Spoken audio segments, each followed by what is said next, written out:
स्वागत है आपका ESPN cricket info T20 time out Hindi powered by Airtel 5G में। दो नई टीमों को हमने पहली बार देखा IPL 2022 में, और गुजरात टाइटंस एक तरफ, लखनऊ सुपर जायंट्स एक तरफ, एक पांड्या भाई एक तरफ, दूसरे पांड्या भाई दूसरी तरफ। एक पांड्या ने दूसरे पांड्या को आउट भी करा दिया। At the end of the day सबसे खुश होंगे हार्दिक पांड्या। इट्स ओके कि वो भाई के गेंद पर आउट हो गए, लेकिन कम से कम उनकी टीम ने अपने पहले पॉइंट्स दर्ज किए हैं इस साल के IPL में। रवि शास्त्री ने वो मज़ेदार सा गेम हमारे साथ देखा।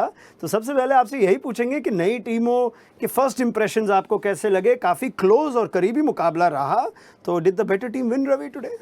मैं तो कहूँगा क्योंकि जो रिकवरी हुआ, जो शुरुआत हुआ गुजरात टीम के लिए, ये मानना पड़ेगा कि दोनों टीम थोड़ा टेंस था, क्योंकि फर्स्ट टाइम खेल रहे हैं IPL में। प्लेयर्स खेल चुके हैं लेकिन as a team first time खेल रहे हैं, तो ऐसा लग रहा था थोड़ा टेंस था। लेकिन जो शुरुआत गुजरात टीम ने किया मोहम्मद शमी के साथ, जहाँ पे उसने 3 विकेट लिया, 29 for 4 हो गया था स्कोर, उसके बाद रिकवर किया लखनऊ टीम। लेकिन मेरे ख्याल में अगर ये मैच एक टीम को जीतना था, मेरे ख्याल में गुजरात को जीतना था, क्योंकि उन्होंने रिस्ट्रिक्ट किया लखनऊ टीम को और फिर टॉस भी जीता था। सेकंड बैटिंग उनका था जब काफ़ी ड्यू था ग्राउंड पे, तो मेरे ख्याल में अच्छा चेस किया एंड में। चलिए फिर रिवर्स में चलते हैं इस मुकाबले में, क्योंकि पता नहीं था आखिरी तक के क्या गुजरात टाइटंस ये टारगेट हासिल कर पाएंगे या नहीं, क्योंकि जब भी लग रहा था कि हाँ भाई टारगेट अपने अंडर कंट्रोल में ही है, लेकिन एक आध विकेट गिर रहा है, डॉट बॉल्स आ रहे हैं, लेकिन राहुल तेवतिया के कुछ और ही इरादे थे। और साथ ही नया नाम, हाउस होल्ड नेम बन गया है, अभिनव सदरंगानी। तो इन दोनों की पारी पे थोड़ी सी बातचीत हो जाए रवि। सबसे पहले तो अभिनव सदरंगानी, अभी नाम तो हमें याद रखना ही पड़ेगा, क्योंकि 4-5 बॉल ही काफ़ी है इनके लिए। 4-5 बॉल, और उस समय जब ज़रूरत था बाउंड्री मारने, उसका जो कंपोजर था क्रीज पे बहुत अच्छा था, और जो टाइमिंग था तेवतिया का जी मारने शुरू करने के लिए, वो हुडा के ओवर में जहाँ पे 22 रन लिया उसने, वहाँ मेरे ख्याल में गेम चेंज हो गया, क्योंकि वो टैक्टिकल एरर था लखनऊ के द्वारा। बिल्कुल टैक्टिकल एरर था। मेरे ख्याल में वहाँ पे फास्ट बॉलर डालना था, आवेश खान को डालना था वो ओवर, ताकि बिश्नोई डालने वाला था 16वां ओवर। तो 2 ओवर में एक बार 37 रन गए, 22 गए और फिर 17 गए, 39 रन गए, तो फिर गेम वहाँ पे खत्म हो गया। और अगर हम तेवतिया की बात करें, कैरेक्टर से हार्दिक पांड्या को पसंद आएगा ऐसा कैरेक्टर उनकी टीम में है। वो आके 4 पे बल्लेबाजी कर रहे हैं, और जो उनका जो एक रोल है, बोले तुम कर लो राहुल तेवतिया अपने स्टाइल में, क्योंकि राहुल तेवतिया अनऑर्थोडॉक्स है जी। वो बॉलिंग भी कर सकते हैं, अब तक बॉलिंग नहीं किया, लेकिन वो अनऑर्थोडॉक्स प्लेयर है, specially lower down the order, कारण क्योंकि वो रिवर्स स्वीप भी मार सकते हैं, स्वीप भी मार सकते हैं, एंड उसका जो टाइमिंग था हुडा को अटैक करना, वो बहुत सही था, क्योंकि मोमेंटम था लखनऊ टीम के साथ।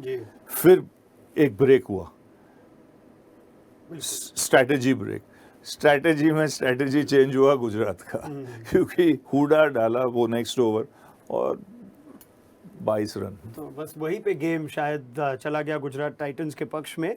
लेकिन प्लेयर ऑफ द मैच तो रहे मोहम्मद शमी, और इसकी एक अच्छी वजह है क्योंकि इन दी एंड चेस तो 160 का ही था, which we believe under par score तो था ही। तो मोहम्मद शमी की तारीफ थोड़ी सी हो जाए रवि, जिनको ज़्यादा लूजनर की ज़रूरत नहीं है। पहला बॉल डाला भी तो क्या कमाल का डाला, पहला बॉल या आखिरी बॉल, उसका स्पीड वही रहेगा, इंटेंसिटी वही रहेगा मोहम्मद शमी का, इसलिए मैं उसको बहुत मानता हूँ।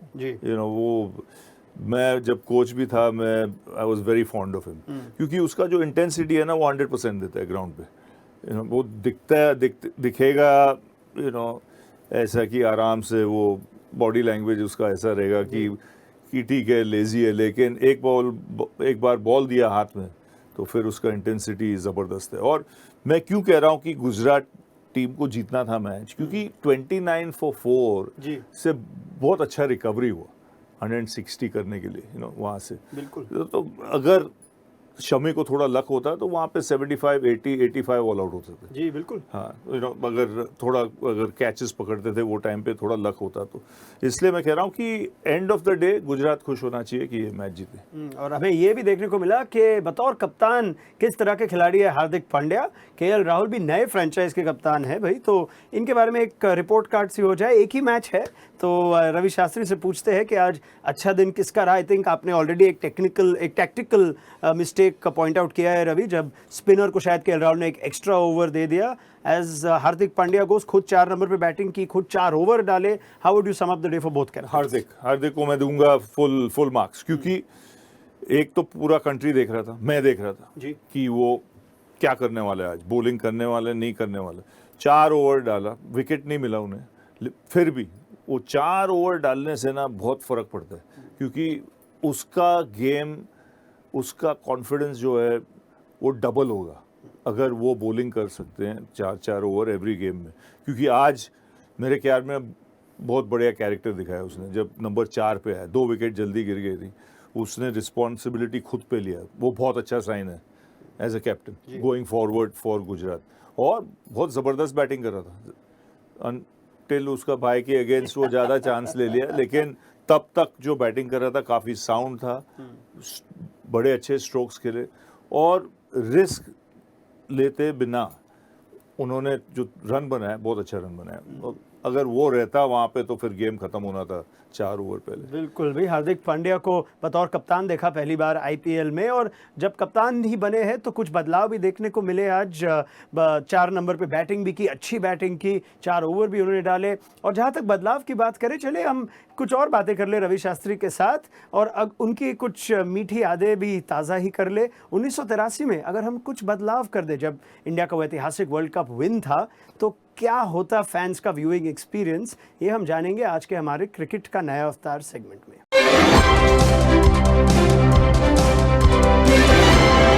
रवि शास्त्री से एक चीज़ हम ज़रूर बात करना चाहेंगे। 1983 की कहानी हम सब ने सुनी है और बड़े मज़ेदार कहानियाँ रहते हैं रवि, लेकिन कुछ ऐसी कहानियाँ भी है जो क्रिकेटिंग हमारे माइंड्स में हमेशा रहेंगी। वो जो कपिल देव का 175 जो किसी ने देखा ही नहीं, unfortunately because of what happened with the BBC, और इतने बड़े बड़े मोमेंट्स थे वहाँ से। मैं आपसे ये पूछना चाह रहा था कि मानिए आज का टेक्नोलॉजी उस टाइम 83 में होता, जहाँ 4K में देख सकते, अलग अलग कैमरा एंगल में देख सकते, पता नहीं क्या क्या इन्वेंशन थे, तो what do you think experience, अनुभव व्यूअर का कैसा होता अगर उस टाइम पे इस तरह की टेक्नोलॉजी होती? मैं तो ये कहूँगा कि 5 या 6 कैमरा कार पार्क में होते क्योंकि जितने बॉल वहाँ पे गए, मैं तो कहूँगा कि 1-2 कैमरामैन को वहाँ ही भेजते थे वो, कौन सी कार पे बॉल गिर रही है, या कौन सा शीशा टूट गया है, या कौन सा कांच ड्रेसिंग रूम के ऊपर टूट गया है। क्योंकि जब कपिल शुरू किया मारने, तो फिर तो वही बॉल तो सिर्फ डिसअपियर हो रहा था ग्राउंड के बाहर। और एक्सपीरियंस जो होता था व्यूअर्स को, आज के जो कैमराज है, स्पाइडर कैम अगर होता है, स्पाइडर कैम तो खतरे में होता है वो उस पारी में। 25-26 कैमरा के साथ बहुत मजा आता था। और इसी में एक कदम और आगे बढ़ते हुए एयरटेल 5G क्रिकेट फैंस के लिए एक ऐसी क्रांति लेकर आ रहा है जहां क्रिकेट फैंस 360 डिग्री के एंगल से खेल का लुत्फ उठा सकते हैं, और उनके पास अपने हिसाब से कैमरा एंगल चुनने का भी विकल्प होगा।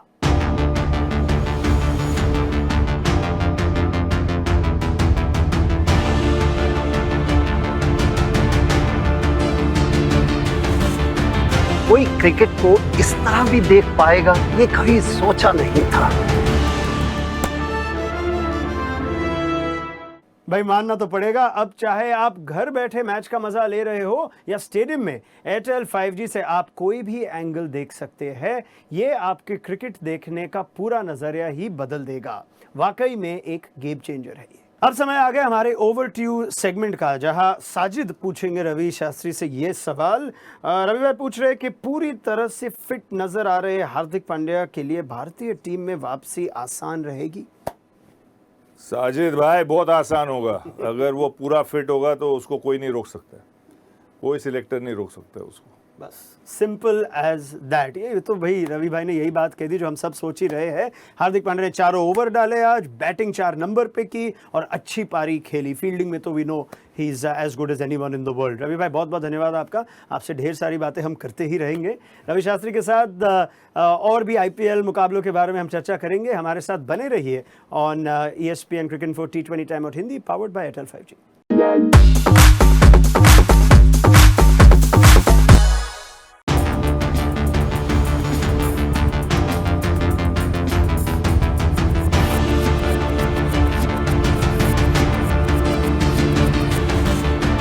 कोई क्रिकेट को इस तरह भी देख पाएगा ये कभी सोचा नहीं था।